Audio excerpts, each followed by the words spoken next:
Hey yo, look who fell asleep first. Prank him, John. You already know. Scars are one of those things that are equally horrifying and interesting. The physical mark of past trauma, forever painted onto a person's body like a tattoo. In this case, a very ugly tattoo. What? It's just an ordinary crack. Oh my goodness! Many stories lie behind scars, most of them sad, but none as interesting as today's subject, Christine Royce. Christine is a character who finds herself in quite the predicament. A character trapped inside a surgery machine found in the clinic of an abandoned villa. An abandoned villa filled with toxic gas and 200-year-old zombies that are so xenophobic they'll attack anyone who doesn't wear the Chernobyl drip.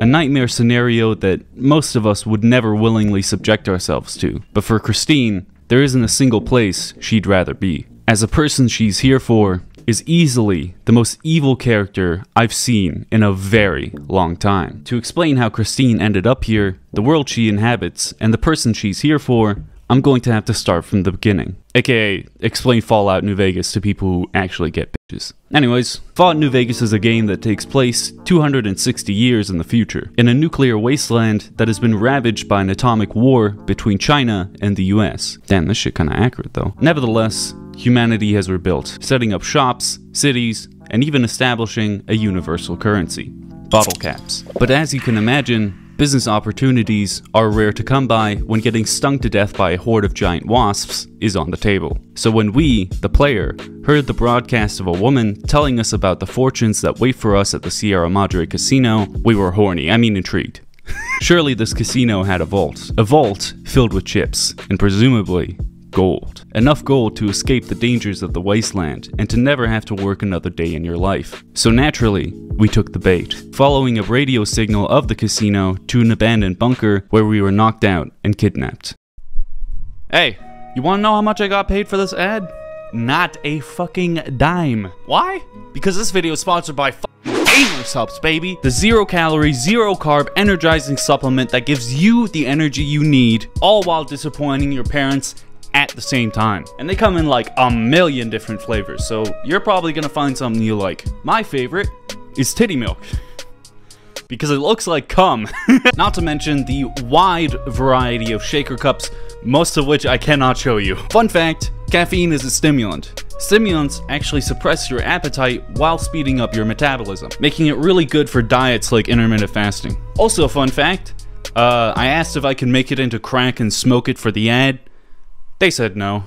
So use code CRACK, yes, CRACK, at checkout for free shipping and free sample packs. No payment info, nothing. Bro, give them your address, they'll send you free shit. It is a highway robbery, bro. Like, if you got those sample packs and never wanted to buy another Gamer Subs product ever again, they wouldn't be able to do a fucking thing about it. I mean, they could send like a letter box to your house, but they're not gonna do that. 24 hours after this video goes live, it will change to a regular 10% off. So, you know, if you're a subscriber and you're watching this because you clicked on the notification, thank you. And get those free fucking packs, dude. A big thank you, a huge fucking thank you to Gamer Subs. I've genuinely been looking forward to working with these guys for a very long time. I really like their shit. Yeah, go check it out. Go buy titty milk. It's really good. And, you know, every time you use that code, I get a kickback. So, anyways, yeah, this video is long as shit. Enjoy, guys. Bye. Are you listening? Good. From now on, when I talk, listen and follow my instructions. Play stupid. Play clever. Make the mistake of saying no. That collar on your neck will go off and take your head with it. This is Father Elijah, one of the Wasteland's most evil and intelligent men. A man who, like us, wants to take what's inside the Sierra Madre casino for himself. To do this, he had us and 3 others strapped with collars. It's like that Pipboy on your wrist, except filled with explosives. A little radio of the old world. Just needed some tuning. Do what I say, and the collar will go off. Refuse, try and run, disobey me, I'll kill you and find someone else. There's no escape from here until I let you go. The sooner you accept your situation, the better. Collars that he's using to blackmail us into doing his bidding under the threat of instant death. Alone, we stand no chance of making it into the Sierra Madre. Luckily for us, Elijah dragged 3 others into this hellhole. Around the villa are 3 other callers like yours. Caller 8, 12, and 14. Find all 3 and get them here to the fountain. Then we'll talk more. And should you get any ideas about killing each other and taking the treasure of the Sierra Madre for yourself, a warning. All your callers are limp. One of you dies, you all die. If that's what it takes to make you cooperate, so be it. It's clear that this is not Elijah's first time doing this. Whether through disobedience or dying to the many hazards of the villa, Elijah has sent countless people to their deaths, and he will not hesitate to do it again if we fail. Get the other 3 here after that. I'll have more instructions for you. Do this, I'll let you go. I'll let all of you go. And so, we have no choice but to do as he says, forcing us to gather up 3 other captives. These 3 captives are Dean Domino, Dog/God, and Christine Royce, found in the villa's clinic. Finding the clinic is the easy part. Not dying on the way, that's much harder. The villa is undoubtedly one of the wasteland's most hazardous areas, only outclassed by the freshly nuked Long 15, filled with highly trained soldiers that heal from the extremely high levels of radiation. Soldiers that are more than happy to kill you for giving them the old Japan 1-2. Here, we have our own self-healing enemies to worry about, called ghost people. Undead humans in hazard suits and gas masks that have been mutated and kept alive by the cloud, a toxic gas that seems to either preserve or rapidly kill anything it touches. A gas so dangerous it could kill the entirety of the wasteland's population if used as a weapon. Hey, by the way, guys, this is what some people might refer to as foreshadowing. Just thought you should know. Ghost people, however, live on the cloud, healing them back up after only a few seconds if we don't go out of our way to destroy their limbs. Ghost people aren't our only worry though. Due to the fact that the callers are triggered by radio waves, the many speakers that clutter the villa are a threat too, maybe even more so. Going near one will start a countdown for your caller, giving the courier 10 seconds to either destroy the speaker or run for their life. Failing to do either will Since the callers are also radios, we can actually tune our Pipboy into the frequency of the other bomb callers, letting us hear what the other captives are up to while we're not around. For Dean and Dog, it's both just bickering. But for Christine, it's different, to say the least.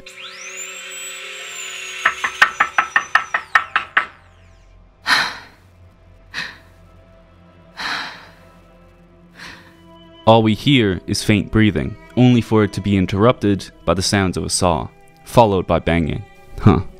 Looking around, we find an assortment of Mark IV autodocs, machines that can perform life-saving surgery as well as dispense medication. While we can use most of them to heal ourselves, one of them isn't empty.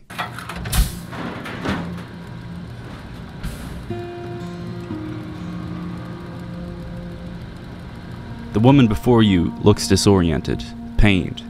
She blinks a few times, then winces, as if the act of blinking causes her pain. Obviously alarmed by the wounded woman, we ask her if she's alright. She looks at you, blinks again, then opens her mouth, but nothing comes out. She touches her throat, then traces the scar beneath her chin. Her eyes widen in alarm. Something seems to be wrong with her, partially because of the fact that she's not speaking, but mainly because of the fact that her face looks like a fucking intersection. She looks shaken.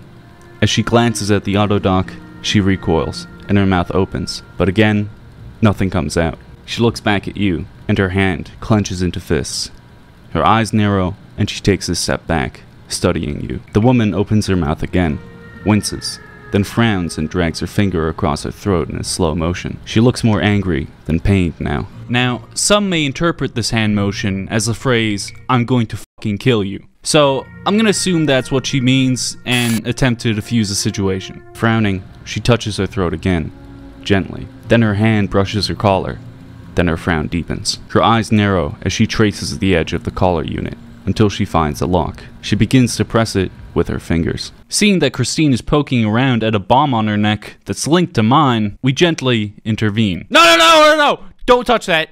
She looks surprised, then notices your collar, and raises an eyebrow. Now that we have her attention, we need to convince her to team up with us, if we want to survive. She frowns, narrows her eyes, then slowly shakes her head. She seems reluctant, completely unaware that the bomb around her neck isn't really giving us a choice. Explaining this to her doesn't seem to help. She shakes her head again, and draws a line in the air between the two of you. Christine still wants nothing to do with us, even if we are begging. She frowns, glances at the collar, looks back at you. She makes a circle with her hands, puts her hand over her eyes, and squints.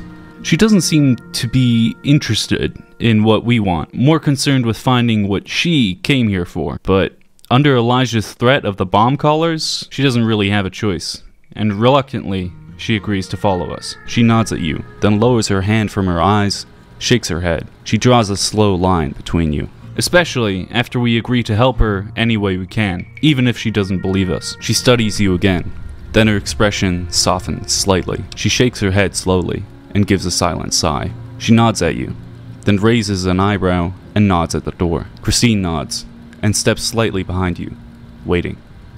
Initially suspecting you of putting her in there, Christine will act very defensively until we explain the situation to her. Unbeknownst to her, her actual culprit is one of the other captives, Dean Domino. Since the password to the vault had been set to the voice of the woman on the radio that led us here, Dean intended to replace Christine's voice instead of removing it, placing her inside the autodock and starting an operation that unfortunately lasted far longer than it should have, leading to the robot repeating the surgery countless times, even when it ran out of pain meds an hour in. That is, until now, finally releasing her from what is undoubtedly the most traumatic 2 weeks in her entire life. The full story of why Dean did this is far too complicated to explain here, but my previous video covers it in great detail. To put it simply, this isn't even the worst thing he's done. Now that we're out of the clinic, we're free to stop and ask Christine about a couple of things, the most obvious of which are the multiple scars that run across her face. With a high enough medical skill, we can identify the throat scar as significantly fresher, implying that the autodoc in the clinic was not responsible for the ones around her face. She nods, slowly, then puts her hand in front of her throat, closes it slowly, then points at you. Here, she's asking us if we can help her with her voice after recognizing that we have a lot of experience in medicine. Unfortunately, even the most skilled wasteland medic can't do the job like an autodoc, news which she isn't too happy to hear. She shivers slightly, then shakes her head. Even reminding her of one is enough to make her skin crawl. The idea of possibly going through that again is a risk she's not willing to take. Another thing we can ask about her head is her hair, or rather, the lack of it. She waves her hand, then shakes her head. Then she nods in the direction of the casino. She immediately dodges the question, asking us to focus on getting the gate open instead. But with a bit more pressing, we can get some answers. She nods with an exasperated look, then makes a circle with her hands, repeats it twice more, then raises her hands and waves them like wings. She puts both hands in front of her, then makes a motion with her hands as if she were writing something. Christine mimics the form of a logo belonging to the Brotherhood of Steel. Then she conveys her rank, a scribe, likely imitating the countless hours of bookkeeping she did. She nods, looks impressed. The Brotherhood of Steel is a minor faction within the Fallout series, a faction with the primary goal of protecting and preserving technology at all costs, so it can't end up in the wrong hands. Due to this, they use some of the Wasteland's most advanced technologies, most famously the very suits of power armor that they use for protection. Christine is a scribe, one of the many that are tasked with keeping records of various tech they find. But Christine is lying here. She's not a scribe. At least not anymore. Perhaps she's trying to make herself seem less threatening, because her actual rank is a knight, an elite member of the Circle of Steel, a sub-faction tasked with resolving internal conflicts, kinda like the FBI. Confused as to how a scribe from the Brotherhood ends up at the Sierra Madre, we can ask her how she got here. She shrugs, then points to you, and shrugs. She seems hesitant to reveal why she's here. Making a guess, we can ask her if she's here for money. Shakes her head and makes a motion of 2 fingers, walking. Fun fact, you can't actually complain about having to interpret her hand gestures, to which she responds like you would expect her to. She frowns and raises her middle finger. Getting the hint, we go back to asking her why she's here. She nods, makes a motion with her hands around her chin, drawing it down. Then she raises her hand and clenches them at the sky. The hand motion around her chin is replicating a man stroking his beard. The hand clenching is to portray insanity. She nods, looks concerned, taps the side of her head, and expands her hands. Circling your ear is a common gesture used to call someone crazy. So yeah, she's probably talking about Elijah. She nods, frowns. Wanting to kill someone who strapped a bomb to your neck is understandable, but Christine seemingly has been wanting to kill Elijah before he did this to her. Confused, we ask her why. She frowns, raises 2 fingers, then has them walk together. Then she looks down on the 2 fingers, and her face becomes angry. She chops her hand down and draws the 2 fingers apart. One of the finger she points at herself. The 2 fingers are supposed to symbolize her and someone else walking together. Elijah is the hand that swings down, cutting them off from one another. We ask her about the certain someone, implying that maybe he had her husband killed. She frowns, shakes her head, even more so at husband. No, she's gay. We ask if it's her wife instead. She shakes her head, but rolls it side to side. Okay, not a wife, but certainly a woman. She hesitates, then waves her hand. Sounds like the relationship was a bit more personal than just a girlfriend. More of a long-term sort of thing. She nods and looks at you a little surprised. She makes a slow circle motion after a moment, taps her wrist. Being openly gay in the Brotherhood is quite the brave thing to do, considering their homophobia. All members are expected to have children to bolster numbers, so any relationship that can't produce children is heavily looked down upon. Her lover is actually another companion in the game, a girl called Veronica that can be found at the 188 trading outpost. Veronica and Elijah actually had a very close relationship, where Elijah played the role of mentor. When Christine came into her life and started distracting her from what Elijah wanted, he used his power to separate the two, cutting her off forever. You see, Elijah was actually one of the most senior members of the Brotherhood of Steel, named an Elder, due to his incredible ability to not only understand a machine in seconds, but to iterate and improve it. This talent was at odds with the more traditional members, who wanted to stick to simply preserving tech instead of developing it. Fed up with him, they shipped him off to the Mojave to capture Hoover Dam, unfortunately finding it preoccupied by the NCR, a major faction in the wasteland, leading to their retreat to Helios 1, a solar power plant. This didn't turn out to be any old solar power plant though. Helios 1 actually turned out to be a testing bed for a new weapon developed before the war, a solar-powered death ray that would completely obliterate whatever it was pointed at. Naturally, Elijah became infatuated with this tech, seizing the opportunity to improve its range and turn it into a super weapon capable of striking any target within the United States. And so the Brotherhood would occupy the Helios 1 power plant for as long as they could. That is, until the NCR came knocking with a force 20 times larger than theirs. It was nothing short of a bloodbath. Despite having far superior weaponry and equipment, the Brotherhood lost half of all their members during a single attack, forcing them to retreat and Father Elijah into hiding due to shame. This travesty and his abandonment was not forgotten and certainly not forgiven by the Brotherhood, who sentenced him to death and sent an operative from the Circle of Steel to kill him. Naturally, Christine volunteered. During this time, she spent months following Elijah's footsteps and trailing him to a location known as the Big Empty. Here, she would find him committing his most atrocious act yet. For context, the Big Empty is not empty at all. It's actually filled with the highest grade military tech the USA had to offer, ranging from energy weapons to chemical weapons capable of sterilizing an entire battlefield. One of these was actually the Cloud, which was exposed to the construction crew for testing in exchange for hologram technology. The construction crew of the Sierra Madre weren't their only subjects though. As the war between the US and China would heat up,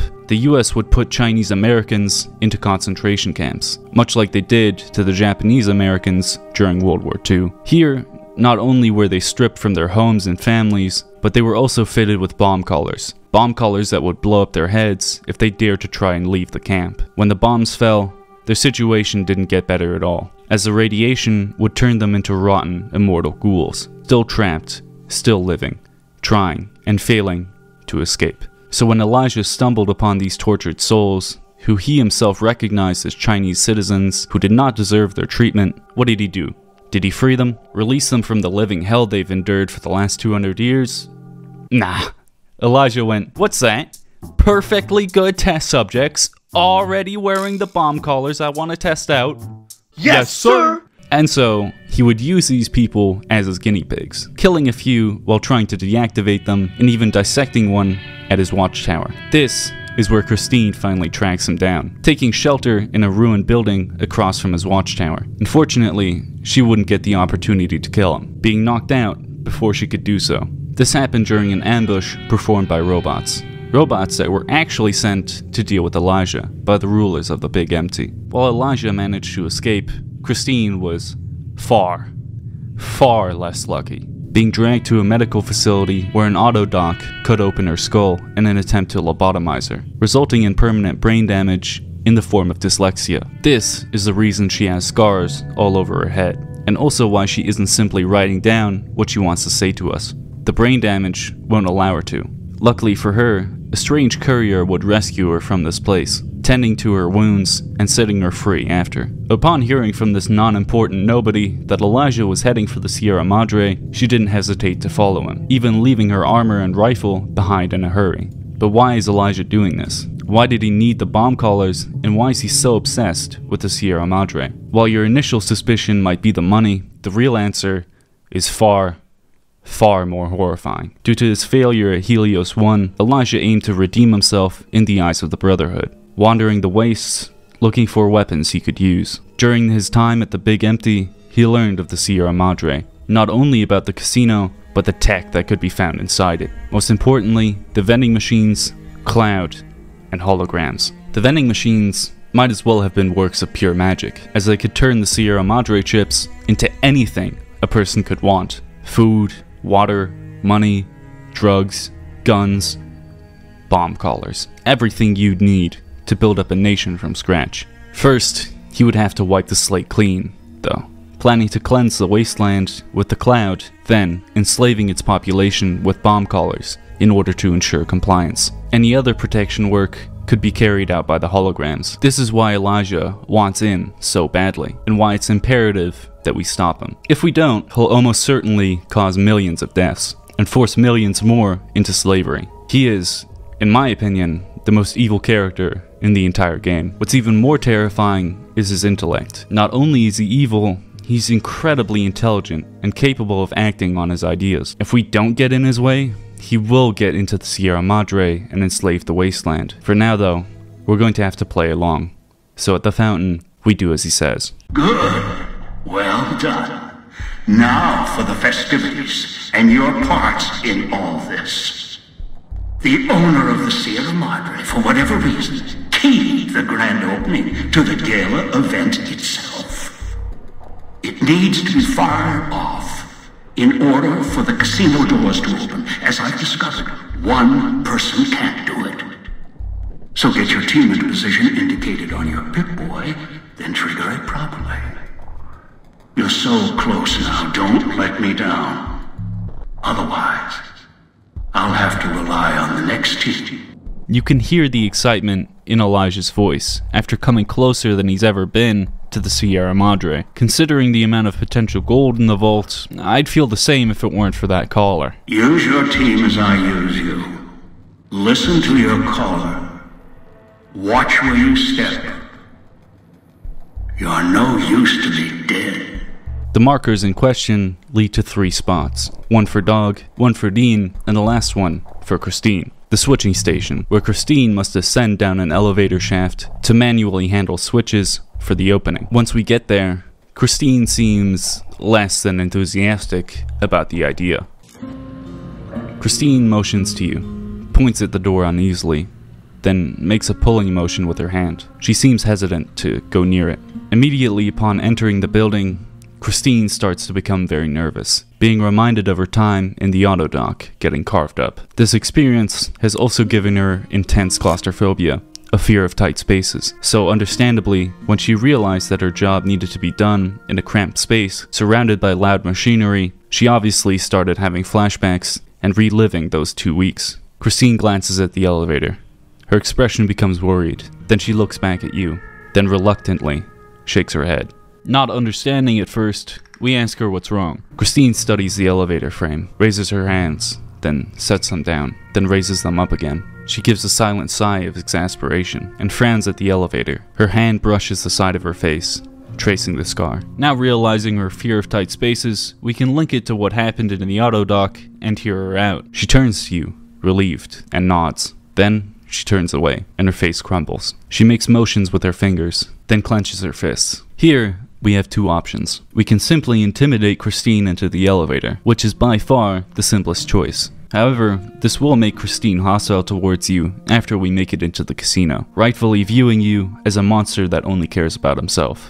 Luckily, the alternative isn't too hard. On the desk only a dozen feet away, we find a key that we can use to open a locker containing a terminal password. This terminal password can be used to log into the computer next to the elevator, and manually transferring control to it. This allows Christine to stay away from the loud noises and tight spaces, for which she is very grateful. Christine nods gratefully. She glances in the direction of the terminal, looks at you, smiles, and gives a thumbs up. At first, Christine was highly skeptical of your intentions at the auto dock, but after you went out of your way to help her, you have finally gained her trust, and now she's more than happy to call you a friend after this point, something she expresses in the most heartwarming scene in this entire DLC. She nods, then gestures at your hand, offers hers. Now with the gala event ready to be triggered, we head up to a tower in the middle of town and give the signal. Almost immediately, fireworks explode in the air as blaring music comes from the speakers. What was once a mostly quiet nightmare has turned into a full-on horde of undead, as every ghost person in the area crawls out of the cracks of the villa to investigate the noise. Killing them is of no use here. We don't have the time nor the ammo for it, so our only other option is to put our Crocs into sports mode and haul ass to the gate, hoping not to get swept away in the process. Once inside, we immediately get knocked out by the casino's security, detecting us and the other captives as foreign threats. During this process, they are moved. Dog to the kitchen, Dean to his theater, and Christine to the suites of the casino, specifically the master suite belonging to Vera Keys. Following her up there, we immediately hear something strange, yet relieving. If it's who I think it is, this is Christine. Recovered. A voice speaks to us, telling us about the path and promising to help us in any way she can. The same voice as the woman from the radio broadcast that led us here, Vera Keys. Making our way towards her suite and opening the door to her room, we see Christine. You made it. Good. There's to talk. I'll keep this quick in case my voice goes out. With the help of an autodoc, which was placed there to aid Vera, Christine was able to repair the damage to her vocal cords, or at the very least, finish the job, making her voice identical to that of Vera's, just as Dean had intended. This will come in handy if you remember why Dean put her in the autodoc in the first place. But for now, let's get back to Christine. I've been hunting the one who hijacked your Pipboy, Elijah, for some time. He cannot leave the Sierra Madre alive. What he's done here is nothing compared to what he's done in the past. The only way to bring him out is if you get to the vault. He won't allow you to go down there alone. That's when we kill him. Look, when I woke up here, however that happened, I had this key on me. I think it belongs to her. Haven't had a chance to use it yet. Might open the dresser or the safe. Didn't have time to experiment with it before you arrived. Here you go. The key that Christine just gave us is for Vera's dresser, where we can find a recording for an audition. Using this, we can stitch together the password for the elevator with a terminal found in the lobby. This being the phrase, "Begin again, but know when to let go." Luckily for us, since we have our own personal Vera at our disposal, we can simply ask Christine to speak the password into the intercom instead. So, I just rasp out some words and the vault opens? That woman, the starlet, she didn't build this place. Why would the builder do that? Listen, Christine, I got this entire fucking video about it, dog. You're gonna love it. But for now, let's focus on the vault rather than the simp we're robbing, okay? Alright. If you go down there, are you prepared? What if you don't come back? This doesn't seem like a checkup on a friend. Christine seems to think that this is it for us. The end of the road. She's talking like she's never gonna see us again, even though she could just follow us down if anything were to happen. Concerned, we ask why she's warning us. I Just wanted to make sure you're ready. When you go down there, that may be it for us. We won't be needed anymore. The one who made these collars, he'll follow you down there, and he won't let you leave. He's not one for sharing. Never was. Wait a second, this bitch is using us as bait. Christine ain't gonna follow us down there. She's gonna wait here for Elijah to come down after us. I can't let him leave here. Look, you've done so much, and he's not gonna show himself until you go down there. Now, we understand why she's warning us. If Elijah follows me, Christine is gonna end up dead. Even if she manages to ambush and kill Elijah, it'll still activate her bomb collar that's set on a timer, probably making her head look like a really fucked up orange that's been thrown against a wall. Bringing this up to her, she doesn't seem too concerned though. I know. And he will kill me. I can't get the collar off. Even if I could, I need to be sure. See his eyes, his face when he dies. I've lost him so many times. He needs to die. What happened here with us?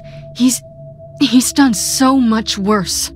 Our only way to make sure that Christine lives is to convince her of letting go of her greed. Luckily, we can convince her to at the very least wait for Elijah to come back out of the vault to ambush him. Still, Christine seems hesitant. You have to promise me. Promise me you'll deal with him. If I see him, Doubling down on our stance, Christine folds. Never mind. Let me get the vault open. Begin again. But know when to let go. Sounds like you.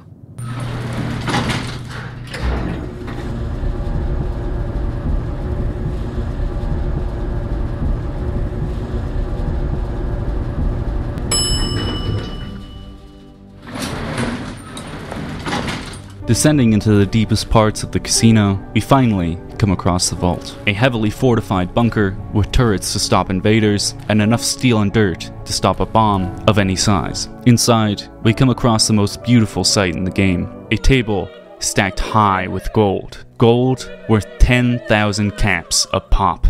With a total of 37 gold bars, we can loot a whopping 390,000 caps worth of gold, making us the second richest character in the entire game. A fortune that anybody would have killed, hell, massacred for, all for ourselves. But we can't leave just yet. As you can remember, we didn't originally come down here for the gold. We came down here to deal with Elijah, who now is eagerly waiting to claim his prize and dominate the wasteland. Using the terminal, we can draw him out to talk.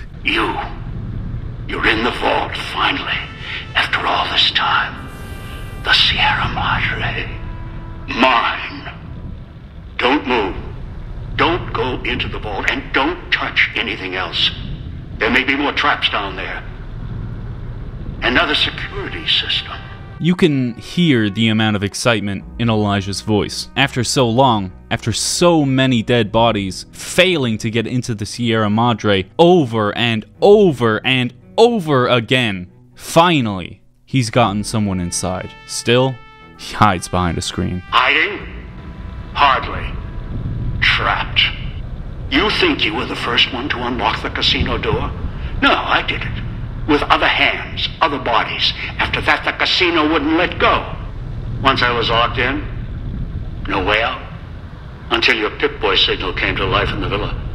Then things changed. And here you are.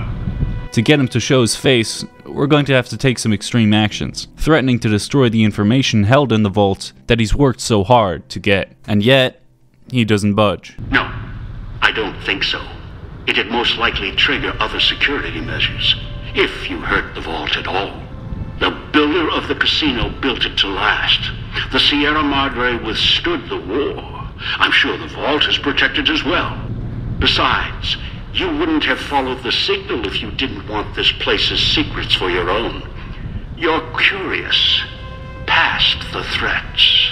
Unconvinced of our firepower, we remind Elijah that we still have access to an explosive, the collar. Putting ourselves near the terminal and triggering it would be more than enough to permanently ruin Elijah's plans, even if it does kill us. The collar? Even if you could trigger it, no, you'd die. Elijah calls us a liar. saying that we don't have the balls to die. But from where we're standing, it seems like we're dead men walking. Telling this to Elijah, he responds by telling you to Kill yourself. And you decide this now. I can shut down your signal, prevent the caller from going off. Luckily, our caller signal can't be shut down unless it's in range, something Elijah clearly forgot. Huh. Clever.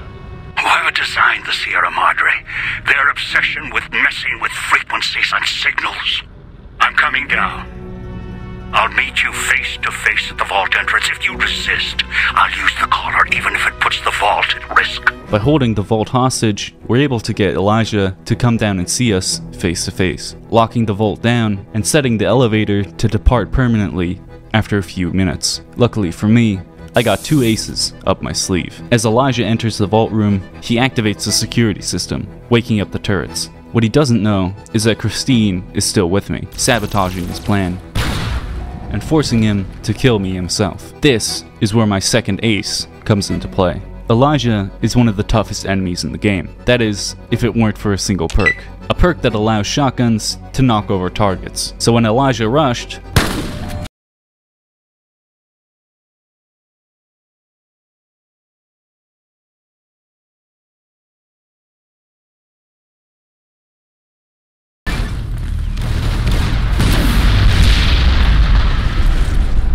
with Elijah dead, the only thing left now is to escape while we still can. Not only is the vault falling apart around us, but Elijah also triggered our bomb collar, setting it to explode. We should easily have enough time to get out though, if we hurry.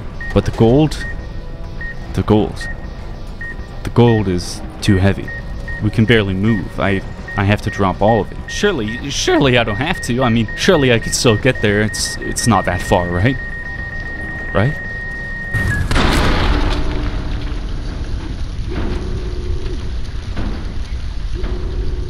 This is why this DLC is called Dead Money. Dead Money is a story of greed, a story that aims to teach the player what greed is capable of doing to us, a story that aims to show us that finding what you want is easy, whether that be fortune, revenge, status, or power. The hard part is letting go. For greed is the root of all evil. Always has been, always will be.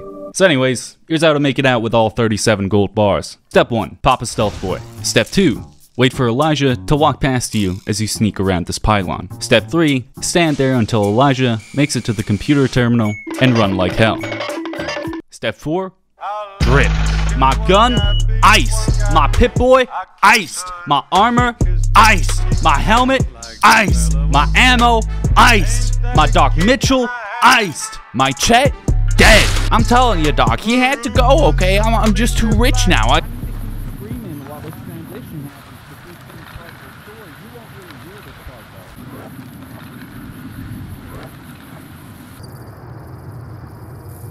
Christine, her mission complete, found new purpose as the Sierra Madre's warden.